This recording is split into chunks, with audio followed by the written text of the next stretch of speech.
Halo teman-teman sekalian, perkenalkan nama saya Safa Zahira dari Fakultas Psikologi Universitas Kristen Maranatha dan rekan saya. Perkenalkan, nama saya Amabel.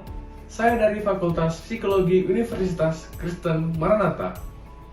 Pada kesempatan kali ini, teman-teman akan mempelajari mengenai Planning Active Training Programs yang akan dipandu oleh saya pada sesi pertama. Serta teman-teman juga akan mempelajari mengenai Incorporating Active Learning in All Training yang akan dipandu oleh saya pada sesi kedua. Sebelum memasuki materi, teman-teman dipersilahkan untuk mempersiapkan catatan, meminum air secukupnya, dan duduk di tempat yang nyaman ya. Halo teman-teman semua, senang sekali di sini saya diberikan kesempatan untuk menjelaskan mengenai Planning Active Training Programs. Nah, sebelum teman-teman masuk ke materi nih, agar teman-teman lebih semangat, boleh teman-teman yuk berdiri, lalu ikuti gerakan saya ya. Semangat, semangat, semangat. Ya, saya siap ikut training. Sekali lagi, semangat, semangat, semangat. Yes, saya siap ikut training. Wah, sepertinya teman-teman sudah siap nih untuk mengikuti materi kali ini. Sebelumnya, apakah teman-teman tahu apa itu Planning Active Training Programs? Planning Active Training Programs merupakan tahap di mana telah tercapainya sebuah tujuan dan telah menetapkan aktivitas apa saja yang dapat mendukung sebuah program. Pada tahap ini telah tercapainya sebuah ide desain tentang suatu topik tertentu ke dalam program yang lebih utuh. Langkah ini melibatkan outer shell dari program yang disebut dengan macro design. Macro design memiliki beberapa karakteristik. Untuk yang pertama ada konten dengan level moderat, keseimbangan antara pembelajaran afektif, behavioral, dan kognitif, berbagai variasi pendekatan pembelajaran, kesempatan untuk partisipasi kelompok, pemanfaatan keahlian yang dimiliki oleh peserta, mendaur ulang konsep dan skills yang telah dipelajari sebelumnya, dan pemecahan masalah kehidupan nyata atau real life problem, serta penyisihan tunjangan untuk rencana masa depan. Macro design terdiri dari 5 bagian, yaitu opening activities, building blocks, middle activities, advanced knowledge and skills, dan closing activities. Untuk bagian yang pertama yaitu opening activities, trainer dapat membuat sebuah aktivitas seperti membangun ketertarikan pada keseluruhan bagian dari program, memperkenalkan beberapa gagasan atau ide utama dari sebuah program, membuat kelompok dan mengenal peserta lebih jauh, mengajak peserta untuk membahas suatu subjek dan mengumpulkan pertanyaan yang diajukan oleh peserta tentang topik yang dipelajari, meminta peserta untuk menunjukkan skills yang mereka punya tanpa instruksi sebelumnya untuk melihat seberapa baik mereka dalam kemampuannya.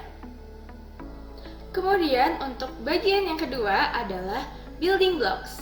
Trainer dapat merancang kegiatan dengan mengajarkan basic knowledge serta mengeksplorasi sikap dan perasaan mengenai topik yang akan dibahas, melibatkan secara aktif dengan menyelingi presentasi dengan memanfaatkan partisipasi kelompok, dan memanfaatkan metode ini untuk memberi penjelasan dan pengalaman tentang pembelajaran. Bagian yang ketiga adalah middle activities. Trainer dapat merancang kegiatan yang dapat membantu peserta untuk meninjau kembali dari tahap building blocks, kemudian memperkenalkan ide-ide yang akan dibahas pada tahap program berikutnya. Misalnya, trainer bisa memanfaatkan dengan membuat role play, simulasi, observasi, studi kasus, membuat proyek, dan metode yang lain. Bagian yang keempat adalah advanced knowledge and skills. Trainer dapat mengajarkan materi pada level yang lebih tinggi kepada peserta, pemecahan masalah yang lebih mengarah pada real life problems, kemudian perlu berhati-hati dalam memanfaatkan skill yang peserta miliki, kemudian mengulang informasi yang trainer sajikan sebelumnya, dan mempelajari perasaan peserta tentang apa yang mereka pelajari. Terakhir yaitu closing activities. Trainer dapat membantu peserta untuk menguji pengetahuan dan skill yang mereka miliki saat ini. Kemudian untuk mendorong peserta dalam menerapkan kegiatan ini pada masalah yang baru akan mereka hadapi di tempat kerja ataupun di rumah. Baik, untuk kali ini saya akan menjelaskan bagaimana ilustrasi macro design training program pada coaching dan counseling skills. Program ini dirancang selama 2 hari yang gunanya adalah untuk meningkatkan skill seorang manajer sebagai seorang coach dan sebagai seorang konselor. Sebagai coach, manajer perlu mengidentifikasi kebutuhan karyawan, instruksi dan arahan mengenai tugas kerja mereka saat ini, dan sebagai konselor mengidentifikasi masalah yang sekiranya dapat mengganggu kinerja karyawan. Kemudian, seorang manajer perlu beralih dari mode coaching ke mode counseling ketika karyawan tidak terbuka terhadap masukan yang diberikan. Tahap yang pertama adalah opening exercise. Opening exercise pada ilustrasi ini terdiri dari introduction and objectives and the role of coaching and counseling. Untuk introduction and objectives, trainer bisa memulai dengan membahas istilah mengenai coaching and counseling dan memberitahu tujuan kepada kelompok peserta tentang istilah dan kata kunci yaitu coaching dan counseling. Kemudian, memberitahu tujuan. Misalnya seperti pada bagian ini, trainer dapat bertanya mengenai pengalaman apa yang peserta miliki saat dilatih, kemudian melakukan kegiatan untuk mengidentifikasi contoh spesifik, berdiskusi mengenai manfaat coaching dan counseling, serta menonton video tape mengenai coaching and counseling. untuk mengetahui peran coaching dan counseling dalam pekerjaan manajer. Kemudian, untuk belajar dan mempraktekkan keterampilan-keterampilan pelatihan, kemudian untuk belajar dan berlatih keterampilan counseling, serta untuk the role of coaching and counseling, tahap ini dirancang untuk mencapai team building, penilaian di tempat, on the spot assessment, dan keterlibatan pembelajaran. Trainer dapat meminta peserta untuk berbagi pengalaman, dan di saat waktu yang bersamaan, trainer juga dapat menilai sikap peserta mengenai topik pelatihan. Tahap yang kedua adalah building blocks yang terdiri dari coaching employees atau melatih karyawan dan counseling employees. Untuk coaching employees, tahap ini dimulai dengan latihan yang memperlihatkan kekurangan dalam melatih orang lain. Di dalam building blocks, trainer dapat melatih karyawan dengan cara role play, kemudian dalam konseling karyawan, bisa berdiskusi mengenai perasaan ketika memiliki karyawan yang menolak nasihat, kemudian mempraktikkan feedback skills. Untuk yang kedua, peserta diminta untuk mengamati prosedur coaching yang efektif, menerapkan apa yang mereka telah amati dalam real life work untuk mengajarkan skill atau prosedur kepada peserta lain. Kemudian, tahap ini diakhiri dengan pertukaran antara peserta dengan profil MBTI yang kontras mengenai kebutuhan masing-masing. Yang ketiga adalah middle activities. Di dalam middle activities terdapat case review problem yang dapat meminta peserta untuk merefleksikan apa yang telah mereka pelajari dengan mengklarifikasi pemahaman mereka tentang peran masing-masing coaching dan counseling. Di dalam tahap middle activities, trainer dapat meminta peserta untuk menentukan apakah situasi kasus memerlukan coaching atau counseling dan garis besar apa yang perlu dilakukan. Kemudian, trainer juga dapat melakukan diskusi bertanya mengenai pertanyaan apa yang tersisa untuk peserta tentang kapan dan bagaimana skill coaching dan counseling dapat diterapkan.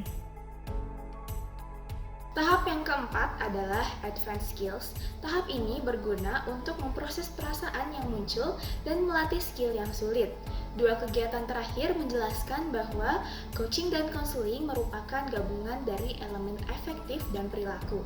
Dengan ini, peserta diminta untuk melatih skill baru mereka dalam berbagai situasi untuk memaksimalkan pada saat kembali ke pekerjaan.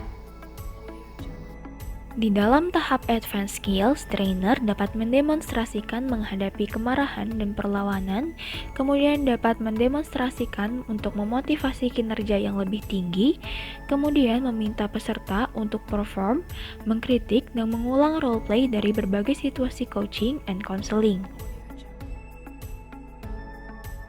Pada tahap kelima adalah ending activities yang terdiri dari peer consultation dan action planning. Trainer meminta peserta untuk bertindak sebagai konsultan satu sama lain. Kegiatan peer consultation ini menjadi tinjauan pengetahuan yang telah diperoleh oleh peserta. Perencanaan tindakan dimaksudkan kepada desain untuk memotivasi aplikasi kembali di pekerjaan. Pada ending activities, trainer dapat meminta peserta untuk menggunakan sesama peserta sebagai konsultan untuk masalah back on the job dengan karyawan yang sulit.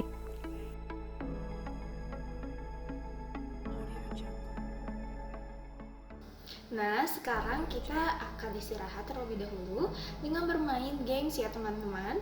Pada games kali ini saya akan menampilkan beberapa nama negara. Susunan dari beberapa negara tersebut mempunyai kata yang tersembunyi. Tugas teman-teman adalah mencari satu kata yang berhubungan dengan training kali ini. Clue pada games kali ini adalah focus first. Teman-teman akan diberikan waktu selama 15 detik untuk menemukan kata tersembunyi tersebut.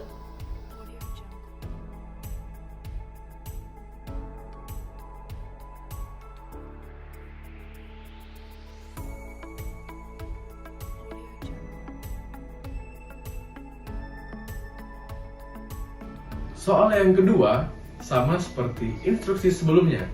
Teman-teman diminta untuk menemukan kata tersembunyi dari beberapa nama negara yang akan ditampilkan. Tugas teman-teman adalah mencari satu kata yang berhubungan dengan training kali ini. Clue-nya masih sama, yaitu focus first. Teman-teman akan diberikan waktu selama 15 detik untuk menemukan kata tersembunyi tersebut.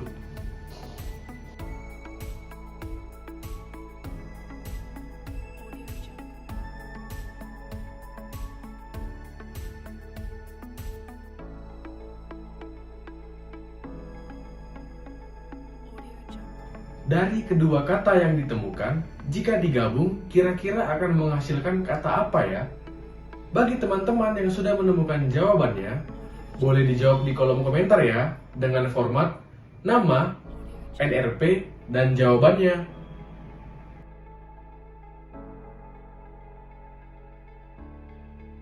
Halo teman-teman, setelah mendengarkan penjelasan mengenai Planning Active Training Programs yang dibawakan oleh rekan saya, kali ini saya akan menjelaskan mengenai Incorporating Active Learning in All Training.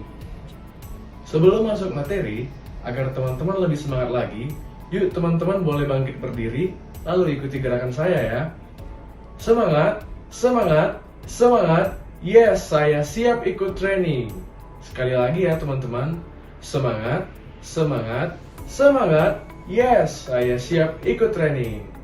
Sepertinya teman-teman sudah lebih semangat nih untuk mengikuti materi selanjutnya. Saat ini, training tidak lagi dibatasi oleh waktu dan biaya sesi pelatihan secara langsung. Dengan bantuan teknologi, trainer saat ini dapat merancang program secara daring, di mana hal tersebut jauh lebih praktis dan lebih hemat tentunya. Teknologi ini memberikan banyak kemajuan bagi peserta didik dan penting bagi trainer untuk mengetahui kapan dan bagaimana menggunakan teknologi dengan efektif. Penggunaan teknologi dalam training disebut dengan e-learning. Kemudian e-learning itu dibagi menjadi 4. Yang pertama ada asynchronous e-learning, yang kedua ada group-based e-learning, yang ketiga ada virtual classroom training, dan yang keempat ada blended learning. Saat ini saya akan membahas asynchronous e-learning terlebih dahulu. Teman-teman sudah tahu belum apa itu asynchronous e-learning? Jadi asynchronous e-learning itu adalah instruksi atau materinya dapat diakses secara mandiri lewat komputer dan dapat diikuti oleh siapa saja, kapan saja, dan dimanapun. Hal tersebut juga yang menjadi kelebihan dari metode ini. Teman-teman, ternyata ada beberapa cara loh yang dapat meningkatkan keterlibatan peserta serta mengembangkan asynchronous e-learning ini. Yang pertama, pastikan konten sudah sesuai. Yang kedua, bangun minat dan rasa ingin tahu. Yang ketiga, pada saat akan memulai e-learning, bangunlah dengan pertanyaan pembuka atau masalah kasus. Yang keempat, menyajikan poin-poin utama di depan. serta memberikan contoh dengan menggunakan analogi dan visual. Yang kelima, selingi juga dengan aktivitas seperti kuis. Yang keenam, sebaiknya dilakukan selama 30-40 menit, karena setelah 40 menit banyak peserta yang akan mudah merasa bosan. Dan yang terakhir itu, merangkum poin-poin penting. Berikut ini adalah contoh dari asynchronous e-learning. Pemerintah mewajibkan masing-masing pabrik makanan untuk mengikuti Good Manufacturing Principles serta memberikan pelatihan program keselamatan kepada karyawan. E-learning memberikan solusi yang cukup mudah untuk pelatihan ini. Karyawan dapat mengakses pelatihan melalui komputer dan dapat mengakses pelatihan keselamatan tersebut kapan saja dan di mana saja. Selain itu, terdapat juga post-test dengan tingkat kelulusan yang sudah ditetapkan untuk memastikan bahwa setiap karyawan sudah memiliki atau menguasai pengetahuan dasar tentang materi kursus.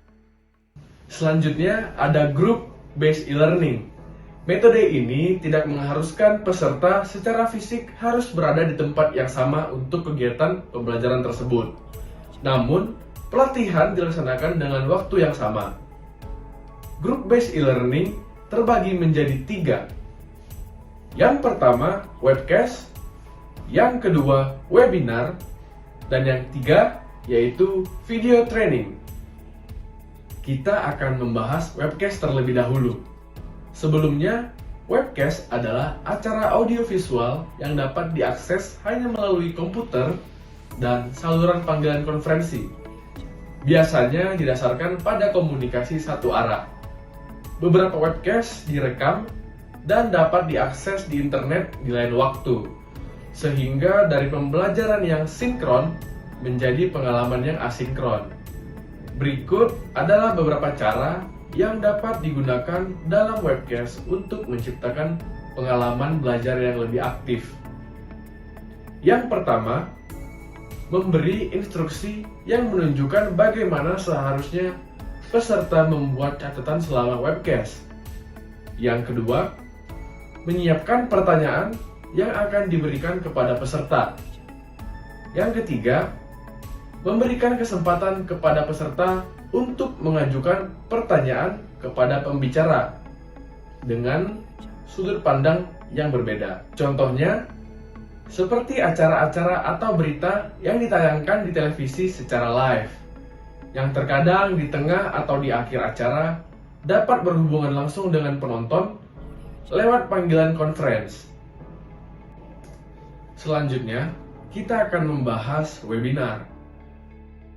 Webinar sendiri sama seperti webcast, namun webinar lebih interaktif. Webinar menggunakan aplikasi yang sama antara trainer dan juga peserta. Hal tersebut merupakan cara yang dapat menjadikan kita menjadi trainer yang aktif. Webinar juga sering menggunakan fitur interaktif seperti polling dan juga kuis. Polling dan kuis digunakan untuk menguji pemahaman peserta dengan efisien. Webinar juga memiliki kekurangan, yaitu instruksi individu dan bantuan langsung dari seorang instruktur. Kemudian, peserta akan cenderung pasif melihat yang terjadi di layar tanpa pengetahuannya untuk mengalami hal tersebut. Berikut ini ada beberapa cara untuk membuat webinar yang lebih aktif dan juga menarik.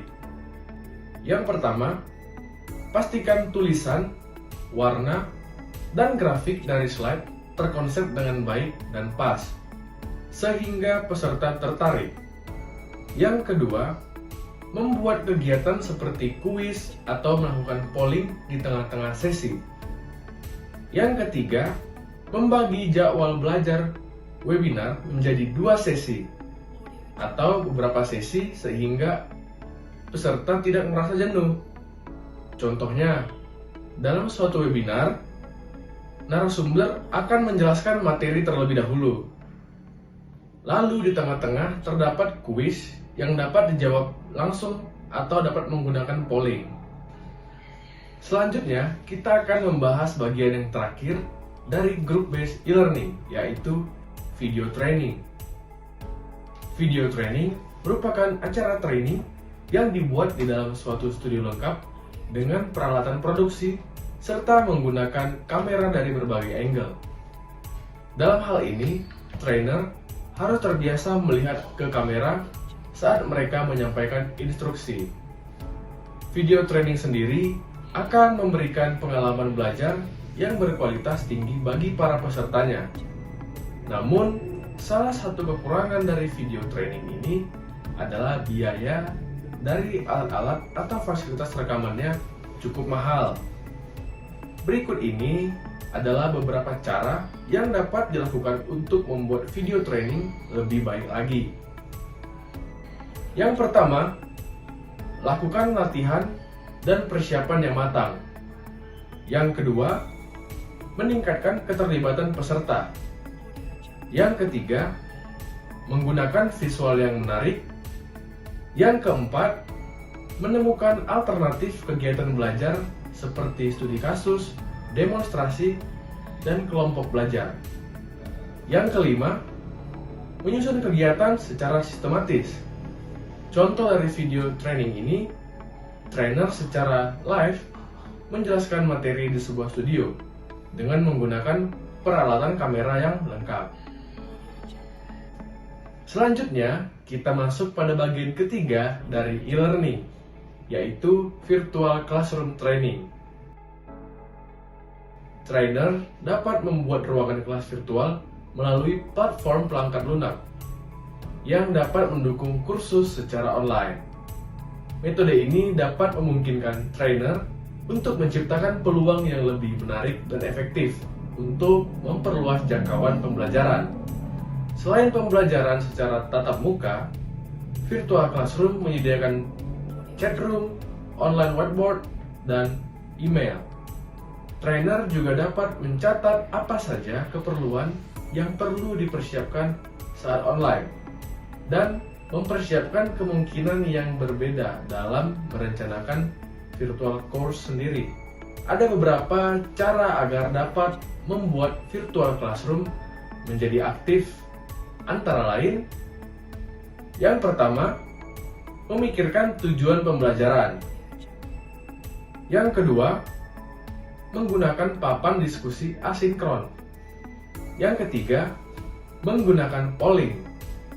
Yang keempat, menggunakan breakout room. Yang kelima, memaksimalkan pemahaman kemudian membaca petunjuk dari panduan. Dan yang keenam, waktu presentasi tidak terlalu lama.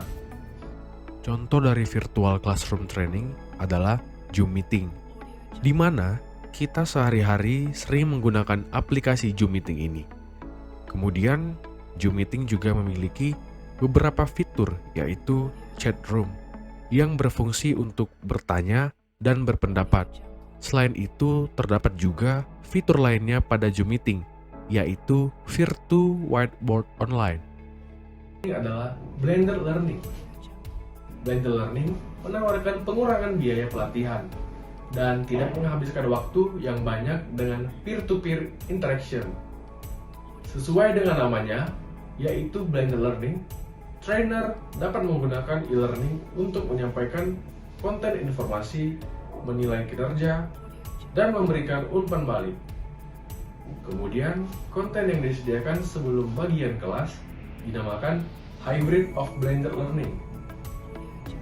Waktu yang dihabiskan di kelas akan digunakan untuk diskusi kelompok, latihan, dan interaksi tatap muka.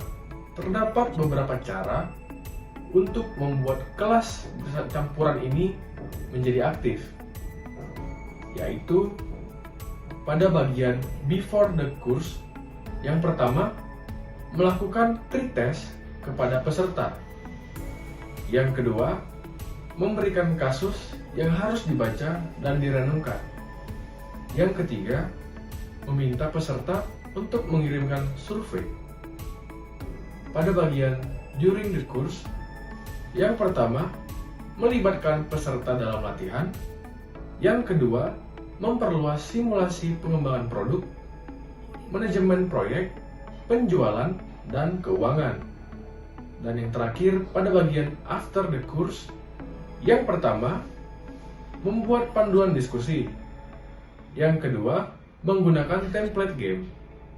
Dan yang ketiga, membuat role play. Contoh dari blended learning yaitu PPT materi yang dibagikan sebelum kelas dimulai, ataupun juga video ini yang teman-teman saksikan sebelum kelas dimulai. Selanjutnya, saya akan membahas social media, expense, active training, and development. Seperti yang kita ketahui, sosial media sangat bermanfaat untuk organisasi, di mana karyawan dapat menggunakan sosial media sebagai alat untuk mendapatkan informasi. Salah satu kelebihan dari sosial media adalah trainer dapat membagikan materi kapan saja dan peserta juga dapat melihat kembali materi yang diberikan kapan dan di mana saja. Selanjutnya, saya akan membahas mobile learning.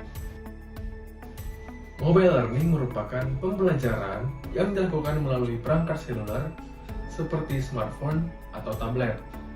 Dengan smartphone, kita dapat melakukan hampir semua hal, misalnya mengomentari status, memperbaharui status, memposting foto, dan memposting video. Hal ini dapat membantu para trainer untuk mempermudah proses training untuk peserta.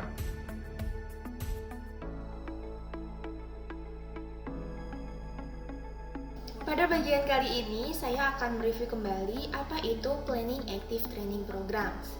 Jadi, Planning Active Training Programs merupakan tahap di mana telah tercapainya sebuah tujuan dan telah menetapkan aktivitas apa saja yang dapat mendukung sebuah program. Makro design ini terbagi menjadi 5 bagian, yaitu Opening Activities, Building Blocks, Middle Activities, Advanced Knowledge and Skills, dan Closing Activities. Pada Opening Activities, trainer dapat membangun ketertarikan pada keseluruhan bagian dari program. Kemudian, Building Blocks, trainer dapat merancang kegiatan dengan mengajarkan basic knowledge kepada peserta. Lalu, Middle Activities, trainer dapat merancang kegiatan yang dapat membantu peserta untuk meninjau kembali dari tahap building blocks. Serta trainer juga dapat membuat role play, simulasi, observasi, studi kasus, dan membuat proyek. Kemudian, Advanced Knowledge and Skills. Trainer dapat mengajarkan materi pada level yang lebih tinggi kepada peserta dan pemecahan masalah yang lebih mengarah pada real life problems. Kemudian, yang terakhir adalah Closing Activities. Trainer dapat membantu peserta untuk menguji pengetahuan dan skill yang mereka miliki saat ini untuk mendorong peserta dalam menerapkan kegiatan ini pada masalah baru yang akan mereka hadapi di tempat kerja ataupun di rumah. Baik, sampai di sini saya harap teman-teman dapat mengerti mengenai Planning Active Training Programs ya. Kali ini, saya akan mereview materi pada bab 10, yaitu tentang Incorporating Active Learning in All Training. Training saat ini dapat dilakukan siapa saja, di mana saja, dan kapan saja. Penggunaan teknologi dalam training disebut e-learning. Nah, e-learning ini dibagi menjadi 4. Yang pertama, asynchronous e-learning. Yang kedua, group-based e-learning. Dan yang ketiga, virtual classroom training, serta yang terakhir, blended learning.